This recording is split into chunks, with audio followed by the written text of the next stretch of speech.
Vodní polisti klubu ČH Hornec Košice obhájili majstrovský titul. Počas najvyššej slovenskej vodnopólovej súťaže ani raz neprehrali a nestratili ani bod.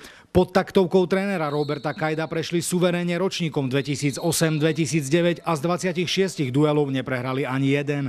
ČH Hornec Košice obhájilo rovnako ako v minulej sezóne titul v predstihu, a to už po druhom turnaji nadstavbovej časti. Sme veľmi spokojní so sezónou, pretože sme dokázali motivovať mužstvo tak, aby vlastne prepísalo históriu a získalo titul bez straty jediného bodu, bez straty jediného zápasu, čo sa doteraz ani slavnej Červenej hviezde nepodarilo, a sme radi, že nám to vyšlo.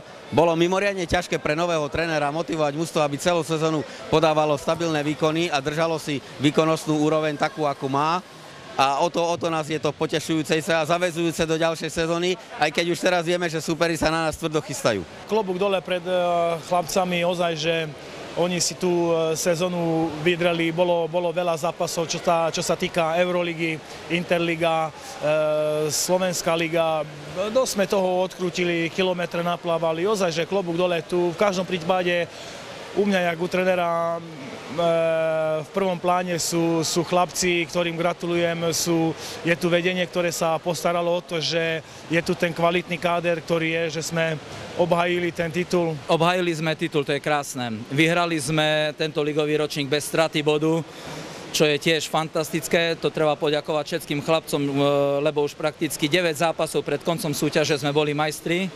A že ešte každý jeden z tých, hlavne z tých mladších, sa vedel sústrediť na to, aby sa pripravoval na tie zápasy, aby odovzdal vo vode to, čo má, tak za to by som im chcel poďakovať. Po dosiahnutí dostatočného bodového predstihu bolo dôležité udržať v tíme bojovú atmosféru. Získať majstrovský titul bez straty jediného bodu bola pre hráčov ČH Hornec Košice obrovská výzva. My starší, ktorí sme, tak vieme vlastne, o čo hráme, že sme chceli odohrať tú ligu bez straty bodu. To sa nám aj podarilo, ale nejak naštartovať ten motor a neostať iba taký, že už som majster, už nemusím toľko plávať, nemusím prísť na tréning, tak toto fakt, že klobúk dole pred tými chlapcami, že sme to dokázali a sústredili sme sa, dotiahli sme to do takého konca, aký je. Bolo to veľmi ťažké, pretože po druhom turnaji v Bratislave sme bodovo už mali ten náskok, že nás nikto nevedel predbehnúť, čiže tie 3 týždne, tréningové 3 týždne, zápasové víkendy, bolo ich veľmi ťažko motivovať.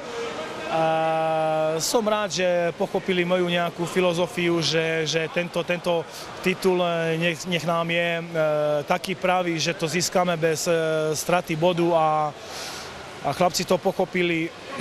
Na tréningoch boli aj v tej záverečnej fáze, keď už aj bez sily, bez energie, už aj myšlienkami niekde inde pochopili to, a som veľmi rád, že to dopadlo tak, ako dopadlo. Pre ČH Hornec je dôležité udržať si postavenie lídra v slovenskej vodnopólovej lige, netají však svoje ambície ani vo vyšších európskych súťažiach. To, čo je tu, skromne to tak poviem, že malo by byť pre nás pomaly samozrejmosťou získavať tituly doma, ale je to z roka na rok, to bude ťažšie, ale hlavným motivom u nás je Euroliga, kde by sme chceli postúpiť ďalej ako minulý rok, ďalej ako predminulý rok, a pokiaľ sa rozbehne súťaž Interligy niekedy v polovici septembra, tak tam nás čakajú skutočne špičkové európske kluby.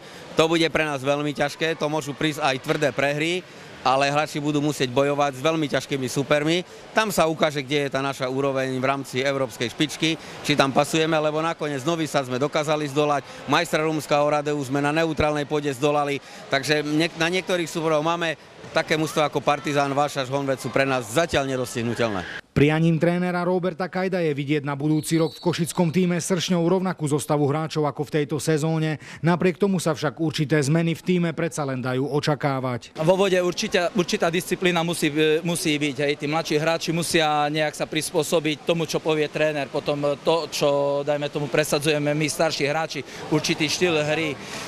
Niektorí z tých mladých chlapcov do toho vedeli zapadnúť, niektorí sú takí, ktorí ani rok im nestačil, aby sa nejak medzi nás vedeli tou hráckým prejavom dostať, tak neviem, možno dostanú šancu na budúci rok, možno nedostanú, to záleží od vedenia, od trénera, aká bude ďalej politika. Určite plánujeme doplniť mužstvo, veľmi potrebujeme posilniť post centra a viac menej by som povedal, je už dohodnuté, doriešené, že prichádza zo zahraničia Saša Naď, ktorý je špičkový európsky center, ten posilní tento post, tým pádom bude môcť Peťo Veselíč aj trošku oddychnúť a neťahať ako center celý zápas sám, lebo to je skutočne na obrovské sily, treba na to mať, čo už v jeho veku je ozaj asi ťažko riešiteľný problém.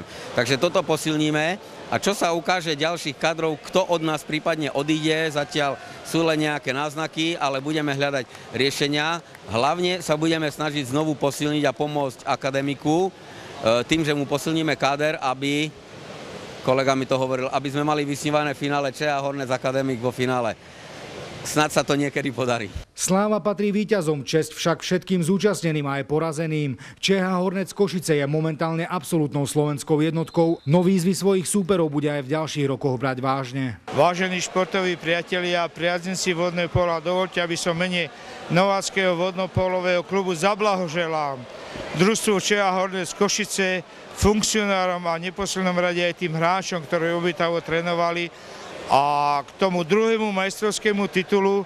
A tu sľubujem, ČA Hornec Košice Nováky na budúci rok budú dôslednejším súperom pre ČA Hornec Košice, ako sme boli tento rok. Ďakujem pekne za pozornosť, dovidenia.